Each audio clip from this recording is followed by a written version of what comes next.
Hey, hey! Thanks for joining us for episode 7 in Magiweb's podcast video series. We read a post you won't want to miss covering Articles 11 and 13, which passed in the EU. The link is in the description below the video. Maybe you've heard about Articles 11 and 13, and maybe you've been under a rock. It's okay. For legislation that is this impactful, there are a lot of people who don't know about it at all or don't understand it if they do. Apparently, being under a rock is pretty normal for this topic. While some people out there might like reading the legalese within the articles themselves, most just want to understand it in as brief a time as possible. If you're one of those people who likes all that legal speak, we included some delicious links at the end of the post just for you.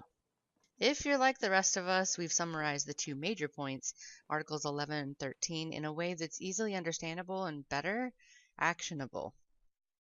So 11 is more commonly known as the link tax. It stands to allow news publishers, like think of the biggest names you know on paper and TV, to charge other third parties who use their content as a link within their article. It doesn't even have to be a link, it could be part of an article, a quote, imagery, or any other piece of their original work that can be assessed for payment. It mainly affects news aggregators, though, like Google News or Yahoo News, to name just a couple of them. It's not so much for, your everyday Joes. 13, though, that's the one everyone's throwing toys about. The influencers and creators on YouTube are extremely angry, but they're not the only ones. There are celebrities, everyday people, other lawmakers, they weren't happy either, but the majority had it passed anyway. This one's not so lovingly called the meme ban. It's aimed at keeping the music industry, art industry, and almost every other originally creative industry alive in a world that seems to prefer to steal content than to buy it from the creator.